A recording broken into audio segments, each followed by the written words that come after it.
Good morning dear students. हम पुनः हमारे first lesson a girl with a basket का अध्ययन करेंगे। जैसा कि मैंने आपको पहले वीडियो में फर्स्ट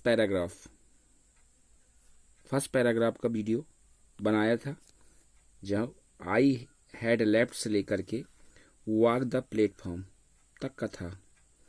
अब उसके आगे का हम अध्ययन करेंगे, दूसरे पैराग्राफ का। जैसा कि पहले पैराग्राफ में आपने पढ़ा था कि लेखक नई दिल्ली से रानीखेत जा रहे थे। पहले वे बरेली ट्रेन से जा रहे थे और उसके बाद रानीखेत बाई कार से गए। रानीखेत में अंग्रेजी ब्रिटिश सेना की छावनी थी, जो एक 6000 फीट ऊंची पहाड़ी पर स्थित थी। जो पहाड़ी 120 मील फैले हुए बर्फ से ढके हुए हिमालय के सामने थी। इस बात का लेखक ने पहले पैराग्राफ में वर्णन किया था। और लेखक ने यह भी बताया था कि जिस ट्रेन से वे जा रहे थे वह एक पैसेंजर ट्रेन थी, जो स्टॉप्ड, जो रुकती थी एट एवरी वे स्टेशन, कि रास्ते में पड़ने वाले प्रत्येक स्टेशन पर रुकती थी। और लेखक जैसे ही ट्रेन रुकती थी, झटके से दरवाजा खोलता था और स्टेशनों प्लेटफॉर्म पर टहलना प्रारंभ कर देता था। यह पढ़ा था हमने पहले पैराग्राफ में। नाउ अब we have to read the second paragraph. The platforms were packed with people, Sikhs, Muslims, Hindu, soldiers, merchants, priest, porters, beggars, hawkers, almost everyone was barefoot. Now dear students, अब आपको समझना है जो पैराग्राफ आपको पढ़ने जा रहे हैं। In this paragraph the writer is describing about the scenes of the platforms of stations which he had seen. Okay, इस पैराग्राफ में लेखक उन दृश्यों का वर्णन कर रहा है जो दृश्य उसने प्लेटफॉर्म्स में देखे। It means that the writer is describing about the Indian platforms of Indian Railway and people when he was walking at platforms. जब वह प्लेटफॉर्म पर टहल रहा था, उस दौरान रेलवे स्टेशनों के जो दृश्य उसने देखे। Now he is describing about it. लेखक कह रहे हैं द प्लेटफॉर्म्स वर पैक्ड, अर्थात जिन प्लेटफॉर्म में लेखक ने बताया कि यानी जब भी ट्रेन रुकती थी तो वो रुकता था, टहलता था ट्रेन से उतर करके। तो बता रहा है, सभी प्लेटफॉर्म के दृश्य बता रहा है कि द प्लेटफॉर्म्स वर पैक्ड, कि जितने भी प्लेटफॉर्म थे, पैक्ड विद, पैक भी नहीं होता से भरा होना, वर पैक्ड विद, सभी प्लेटफॉर्म भरे हुए थे, विद पीपल, लोगों से भरे थे। अब कैसे लोग थे उसका देखिए लाइन खींची हुई है। तो कौन कौन से लोग थे, किस प्रकार के लोगों से भरे हुए थे? सिख्स, मतलब सिख धर्म के लोगों से, मुस्लिम्स, हिंदूज, ये तो संप्रदाय से संबंधित लेखक ने बातें बताई, इस तरह के लोग थे। इसके अलावा सोल्जर्स अर्थात सैनिकों से भरे थे, मर्चेंट्स व्यापारियों से भरे थे, प्रीस्ट पुजारियों साधुओं से भरे थे, पोर्टर्स कुलियों से भरे थे, बेगर्स भिखारी होता है, भिखारियों से भरे हुए थे। ये सारे प्लेटफॉर्म इन सारे प्लेटफॉर्म में हिंदू, मुस्लिम, सिख लोग तो थे ही, साथ में सैनिक भी थे, सैनिक भी थे, व्यापारी भी थे, और पुजारी भी थे, कुली भी थे, और भिखारी भी थे। और साथ में हॉकर्स, हॉकर मीन्स होता है फेरी वाला, जो छोटी छोटी दुकान लगाता है उसे भी हम हॉकर कहते हैं, या अपना सामान गलियों में जो बेचता है, ठीक है, उसे भी हॉकर कहते हैं, फेरी वाला। और स्टेशनों में जानते हैं आप, छोटी छोटी दुकानें, छोटा छोटा सामान लोग ट्रेन के डिब्बों में चढ़कर बेचते हैं, उन्हीं के बारे में लेखक बता रहे हैं। तो हॉकर्स, इस तरह से प्लेटफॉर्म भरे हुए थे। लेखक कह रहे ऑलमोस्ट, लगभग लगभग। लेखक एक दृश्य बता रहे हैं। इन लोगों को देखकर लेखक ने क्या रियलाइज किया वो बताते हैं। ऑलमोस्ट, लगभग, एवरीवन, लगभग लगभग प्रत्येक व्यक्ति, वाज था बेयरफुट। बेयरफुट का मतलब होता है विदाउट शूज, अर्थात नग्न पैर। अर्थात जितने भी लगभग लगभग प्रत्येक व्यक्ति उनको जो दिखाई देता था, लगभग लगभग वह नंगे पैर था। ठीक, शायद आप इन पंक्तियों को आप समझ पाए हैं। अब आगे की जो पंक्ति है उसे समझते हैं। ठीक है। एंड ड्रेस्ड, ड्रेस मीन्स पोशाक धारण करना, इन लूज मीन्स ढीले, वाइट गारमेंट्स, गारमेंट्स मीन्स सिले हुए वस्त्र, जो लोग नग्न पैर थे लगभग, और ड्रेस्ड पोशाक धारण किए हुए थे, इन लूज वाइट गारमेंट्स, ढीले सफेद कपड़ों में पोशाक धारण किए हुए थे। शायद आप इन बातों को समझ पाए कि लेखक ने जो लोगों को देखा वो लगभग नग्न पैर थे और ढीले सफेद रंग के कपड़े पहने हुए थे। अब आगे की जो लेखक बताने चाहते हैं पंक्तियां, ये देखिए, इस लाइन को आप समझना है। यहाँ पर बड़ी इंपॉर्टेंट बात लेखक बता रहे हैं। You know the writer was telling that the writer is telling to us that he was walking at platforms. So what did he do? आगे लेखक कहते हैं, I would ask, would bill का पास्ट टेंस वुड होता है, लेकिन आप एक ट्रांसलेशन जानते हैं कि राम बोलता था। ओके, ये कौन सा टेंस बना? ता था, क्रिया में ता था लगा तो कौन टेंस बना? Past indefinite. ये पास्ट इंडेफिनिट टेंस कहलाया, तो इसकी अंग्रेजी बनी राम स्पोक। अब हिंदी आ गई, राम बोला करता था। बोलता था और बोला करता था में क्या अंतर है? क्रिया के साथ करता था करती थी। जब क्रिया के साथ हिंदी वाक्य में करता था करती थी जुड़ा होता है तो हम पास्ट इंडेफिनिट में तो बनाते हैं, लेकिन उसे वुड का प्रयोग करके बना सकते हैं। तो राम बोला करता था तो राम वुड, उसके बाद क्रिया की पहली सूरत, राम वुड स्पीक। अब समझिएगा, ये भी पास्ट इंडेफिनिट है, राम बोलता था, ये भी पास्ट इंडेफिनिट और राम बोला करता था ये भी पास्ट इंडेफिनिट है। लेकिन पहले हमने बताया कि राम बोलता था, राम स्पोक हुआ, वर्ब की सेकेंड फॉर्म लगी, लेकिन इसको बनाया वुड का प्रयोग करके। कैसे बनाया? क्योंकि विल की सेकेंड फॉर्म खुद वुड है, तो पास्ट में टेंस बना कि नहीं बना? एक ही बार वर्ब की सेकेंड फॉर्म लगती है। राम वुड स्पीक, राम बोला करता था, वही ट्रांसलेशन यहां बन जाएगा। बनाइए आंसर। आई वुड आस्क, क्या अर्थ हुआ इसका? मैं पूछा करता था। आई होप समझ पाए आप। एट लीस्ट मीन्स कम से कम, 3 people, 3 लोगों से मैं पूछा करता था। अब लेकर हैं बिफोर मीन्स होता है के पहले। किसके पहले पूछा करता था? आई कुड फाइंड वन का मतलब यहाँ एक इंसान। इसके पहले मैं एक इंसान, बिफोर मीन्स के पहले, इसके पहले आई कुड फाइंड वन, इसके पहले मैं एक इंसान को पा सकूं। हु मीन्स जो, स्पीक की सेकेंड फॉर्म स्पोक आए पास्ट में टेंस, जो बोलता था इंग्लिश। ले कह रहे हैं इसके पहले कि मैं एक इंसान को पा सकूं जो अंग्रेजी बोलता था, इसलिए I would ask at least 3 people, इसलिए मैं कम से कम 3 लोगों से पूछा करता था। बिफोर के पहले। आई कुड फाइंड वन, एक व्यक्ति को पा सकूं हु स्पोक इंग्लिश, जो अंग्रेजी बोलता था, उसके लिए मुझे अंग्रेजी बोलने वाले व्यक्ति को पाने के लिए कम से कम 3 लोगों से बातचीत करनी पड़ती थी। आप ऐसा भी अर्थ समझ सकते हैं। अब लेखक इस पैराग्राफ में बताना चाहते हैं वी वुड। अब यहाँ पे आई की जगह लेखक ने क्या लगा? वी का मतलब जो लोग उससे बात करते थे वो और लेखक स्वयं मिलकर प्लूरल हो गया। तो यहाँ पे लेखक कह रहे हैं हम। वुड टॉक, फिर आ गया वही, तो करता था करती जुड़ेगा। हम बातचीत किया करते थे। वर्ल्ड अफेयर्स मीन संसारिक मामले, एंड एवरी मेजर टॉपिक, और महत्वपूर्ण विषय। The news of the day produced, दिन की निकली हुई खबर के बारे में हम बातचीत किया करते थे। लेखक क्या बता रहे हैं? जब मैं लोगों से बातचीत करता था, बड़ी मुश्किल से 3 लोगों को पाता था, तो हम लोग मिल करके संसारिक विषयों के बारे में, समाज में चलने वाले महत्वपूर्ण विषयों के बारे में और रोज की आने वाली खबरों के बारे में हम आपस में बातचीत किया करते थे। तो लेखक ट्रेन में यात्रा के दौरान इस तरह कार्य किया करता था। अर्थात जब ट्रेन रुकती थी तो वो प्लेटफॉर्म पे टहला करता था, और जब ट्रेन चलती रहती थी तो लेखक जो है लोगों से बातचीत किया करता था। बड़ी मुश्किल से कम 3 लोगों से पहले बात करता था, तब कहीं जाकर उसे एक व्यक्ति मिलता था जिससे वह अंग्रेजी में बोल सकता था।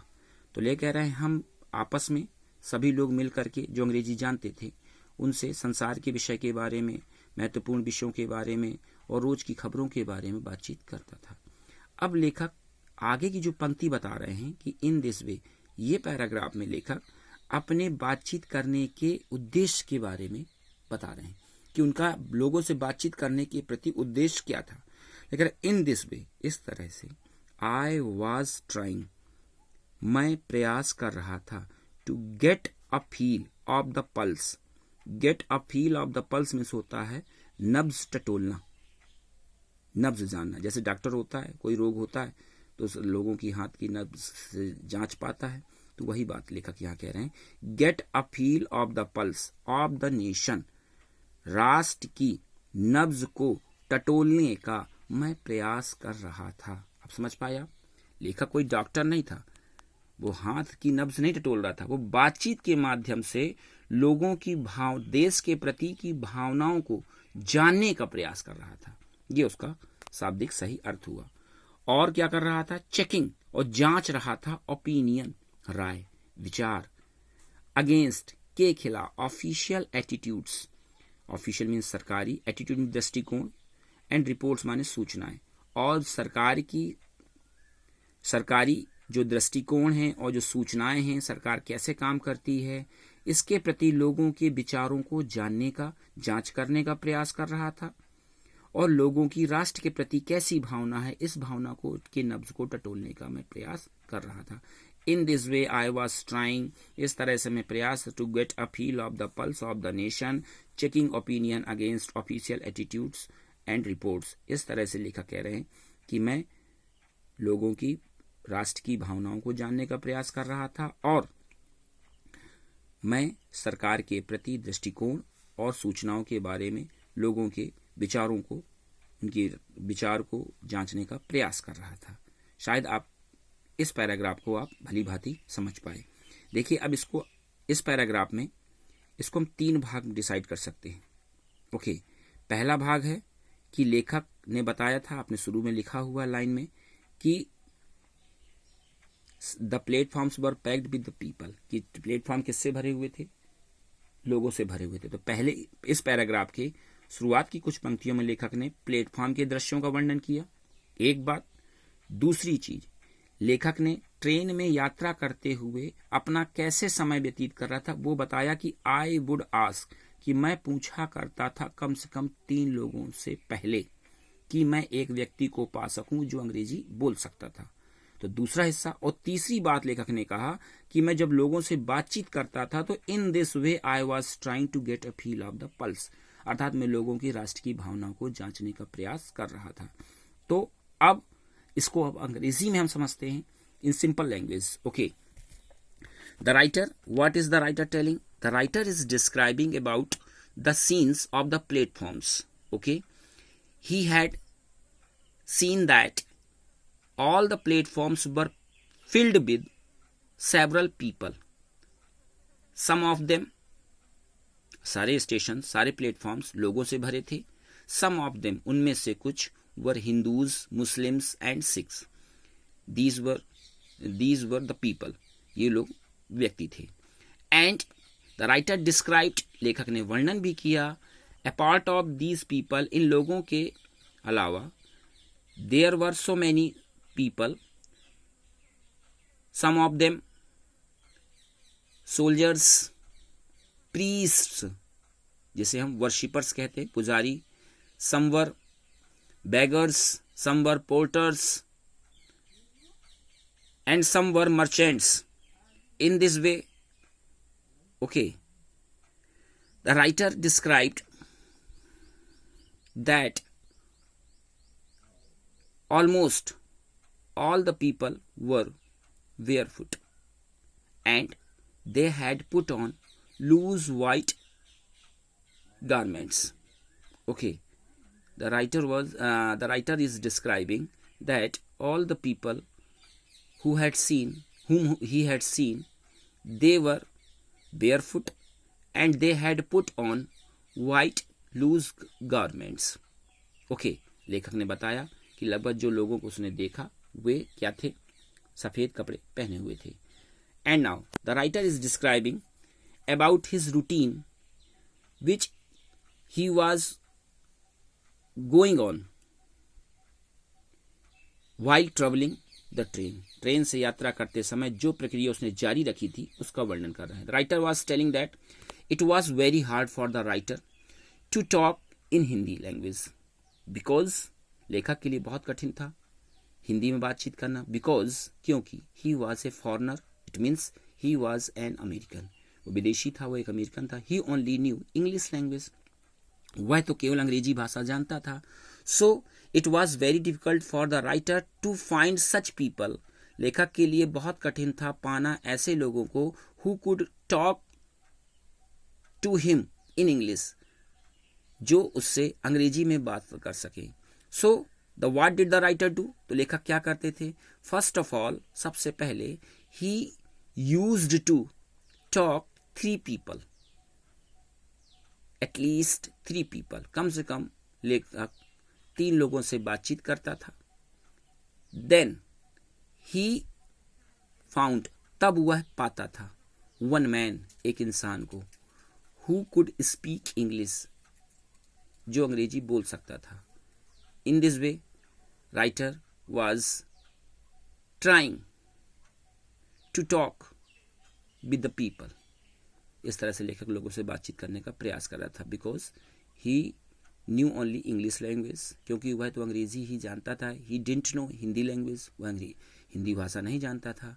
So it was very hard for the writer, तो लेखक के लिए बहुत क्या था, कठिन था. द राइटर डिस्क्राइबिंग, लेखक वर्णन कर रहे हैं कि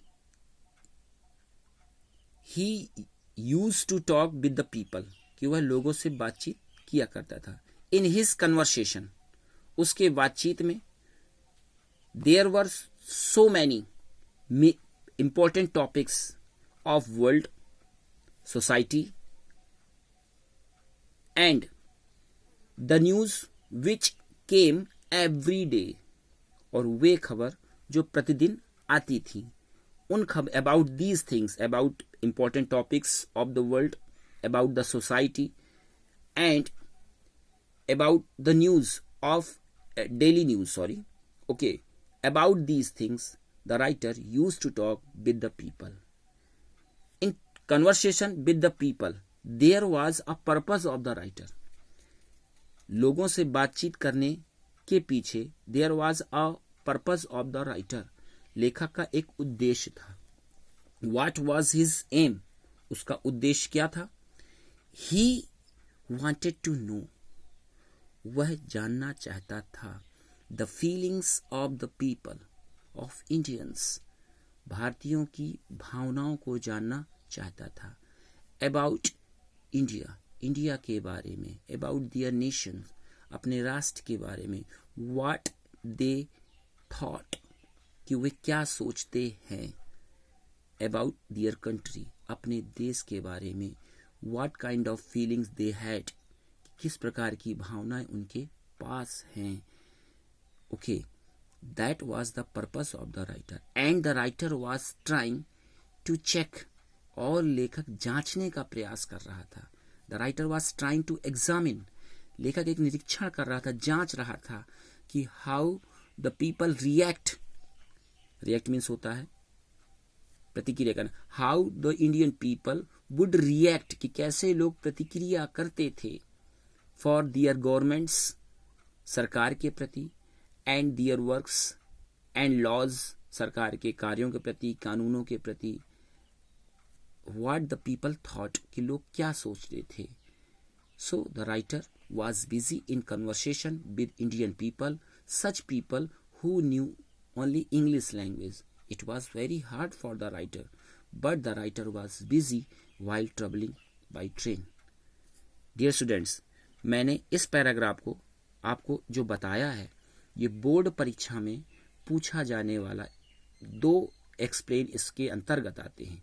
एक, लेखक ने जो दृश्य देखे उससे संबंधित आता है, या तो आपका अगला पैराग्राफ आई वुड आस्क, यहां से पूछा जाता है एक्सप्लेन, या तो फिर आपका paragraph in this way I was trying से लेकर के रिपोर्ट्स तक, ये पेपर में जरूर आते हैं. ये इंपॉर्टेंट पैराग्राफ हैं, इम्पोर्टेंट लाइन्स हैं, इसलिए मैंने ये जो वीडियो छोटा ही बनाया है ताकि आपकी बोर्ड परीक्षा में तैयारी हो सके और आप उसका रेफरेंस, कॉन्टेक्स्ट और एक्सप्लेन भली भांति कर सके।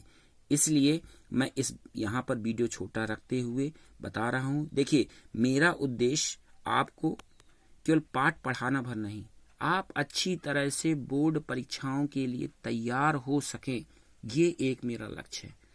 मैं चाहता तो पूरा पाठ जल्दी जल्दी पढ़ा देता, अपना खाना पूर्ति कर देता, कहने को हो जाता कि मैंने पाठ जल्दी समाप्त कर दिया। लेकिन मतलब क्या, जब आपको लिखने में नहीं समझ में आएगा।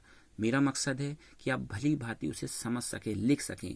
तो वीडियो को बार बार देखें और उसे एक्सप्लेन को लिखें। देखिए, जो इंपॉर्टेंट एक्सप्लेन दिए हैं मैंने, बताएं कैसे। देखिए, मैंने उन्हीं लाइनों को बढ़ा चढ़ा कर बताया, हिंदी में बताया, अंग्रेजी में बताया। ठीक है, तो आप बार बार वीडियो देखें और एक्सप्लेन करें, जरूर लिखें। बोर्ड परीक्षा में आपके बहुत काम आएगा। जब आप इस तरह तैयारी करके जाएंगे तो बोर्ड परीक्षा बिल्कुल आपके लिए इजी हो जाएगा। इस हिसाब से मैंने ये वीडियो बनाए हैं। मैं आशा करता हूँ मेरी बातें आपको पसंद आई होंगी।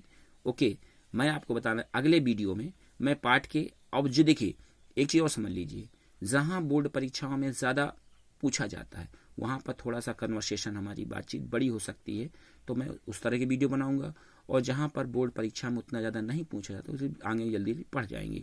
तो आगे की वीडियो में अगले पैराग्राफ के बारे में, और बड़े बड़े जो पैराग्राफ हैं, जो शॉर्ट आंसर भी पूछे जाते हैं, यहाँ जो पैराग्राफ मैंने पढ़ाया है अभी पहले वाले वीडियो में, इस पैराग्राफ, इसमें शॉर्ट आंसर्स भी आते हैं। तो इस बात को याद रखना है कि what I had told you, कि मैंने आपको क्या बताया है। देखिए, once again I want to tell you all the things I must teach you in English, but it's very hard for you guys to understand all the things into English, so I try to speak all the lines into Hindi, then I translate into English.